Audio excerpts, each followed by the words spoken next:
புதிய ஆட்சி அமைப்பதற்கான தேவையான நடவடிக்கைகளை ஆளுநர் உடனடியாக எடுக்க வேண்டும் என்று திமுக தலைவர் மு.க.ஸ்டாலின் கேட்டுக் கொண்டிருக்கிறார்.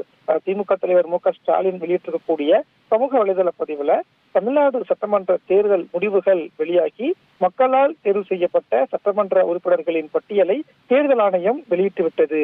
ஏற்கனவே இருந்த சட்டமன்றத்தையும் கலைத்து ஆளுநர் ஆளுநர் ஒரு உத்தரவையும் பிறப்பித்து விட்டார். இப்படி ஒரு நிலையில தேர்தலில் வென்ற சட்டமன்ற உறுப்பினர்கள் பதவி பிரமாணம் எடுத்துக் கொள்வதற்கும் மாநிலத்தின் நலனை முன்னெடுத்து செல்வதற்கும் புதிய அரசு அமைய வேண்டியது காலத்தின் கட்டாயம் மட்டுமல்ல, ஜனநாயகத்தின் மிக முக்கிய பணி என்று திமுக தலைவர் மு.க.ஸ்டாலின் சொல்லியிருக்கிறார். மேலும் இந்த சூழ்நிலையில அரசு அமைவதில் தாமதம் ஏற்படுவதை தவிர்க்கும் பொருட்டு அரசியல் சட்டப்படி புதிய ஆட்சி அமைப்பதற்குரிய நடவடிக்கைகளை ஆளுநர் உடனடியாக எடுக்க வேண்டும். இதுதான் திராவிட முன்னேற்ற கழகத்தின் சார்பில் நான் கேட்டுக்கொள்வது என்று திமுக